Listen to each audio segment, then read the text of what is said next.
নমস্কাৰ মোৰ প্ৰিয় বন্ধু বান্ধৱীসকল, গুড মৰ্ণিং। আজি এটা ভাল খবৰ বন্ধু বান্ধৱীসকল। 12 জুলাই আমাৰ DSSৰ পৰীক্ষা, যোনটো 4th গ্ৰেডৰ পৰীক্ষাটো এতিয়ালৈকে বৰ্তমান হোৱা নাই। বানপানীৰ সমস্যাৰ বাবে দুবাৰকৈ পষ্টপন কৰি দিয়া হ'ল। আজি এটা ভাল খবৰ আহিছে যে নিউজত দিছে স্বাস্থ্যমন্ত্ৰী কেশৱ মহন্তই আগষ্টৰ প্ৰথম সপ্তাহৰ ভিতৰত স্বাস্থ্য বিভাগৰ 4ৰ্থ বৰ্গৰ পৰীক্ষা অনুষ্ঠিত কৰা হ'ব। ৰাজ্য চৰকাৰৰ স্বাস্থ্য বিভাগৰ 4ৰ্থ বৰ্গৰ চাকৰি বাছনি পৰীক্ষা চলিত মাহৰ শেষত বা আগষ্টৰ প্ৰথম সপ্তাহত অনুষ্ঠিত হ'ব। ৰাজ্যৰ স্বাস্থ্য মন্ত্ৰী কেশৱ মহন্তই আজি সংবাদ মাধ্যমৰ আগত এই কথা জানিবলৈ দিয়ে। স্বাস্থ্য মন্ত্ৰীগৰাকীয়ে লগতে কয় যে বানপানীৰ বাবে স্বাস্থ্য বিভাগৰ পৰীক্ষা দুবাৰকৈ পিছুৱাব লগা হৈছে, কাৰণ ৰাজ্যত বহু অঞ্চলত পৰীক্ষা অনুষ্ঠিত কৰিব পৰা অৱস্থাত নাছিল।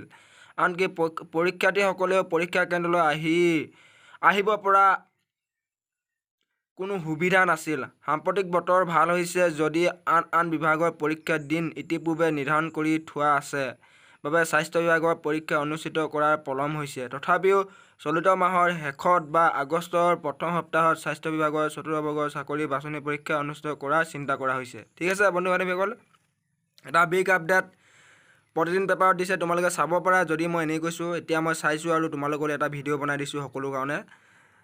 আমাৰ পৰীক্ষাটো আগষ্টৰ প্ৰথম সপ্তাহত হোৱাটো সম্ভাৱনা আছে। তোমালোকে এইকেইদিন প্ৰিপেৰেশ্যন চলাই দিয়া। আজি জুলাই 12 তাৰিখ পালেহি, আৰু তোমালোকে লগৰ বন্ধু বান্ধৱী সকলোৰে ভিডিঅ'টো শ্বেয়াৰ কৰিবা। ঠিক আছে বন্ধু বান্ধৱীসকল, পঢ়ি থকা সকলোৱে বেছি দিন নাই আৰু পালেহি আমাৰ এক্সামটো। এবাৰ পষ্টপন নহয়, এবাৰ 100% পৰীক্ষাটো পাতিব, কিয়নো বানপানীৰ সমস্যাৰ বাবে ল'ৰা ছোৱালীবিলাক আহিব নোৱাৰে ন, তাৰ কাৰণে পষ্টপন কৰা হৈছিল দুবাৰকৈ।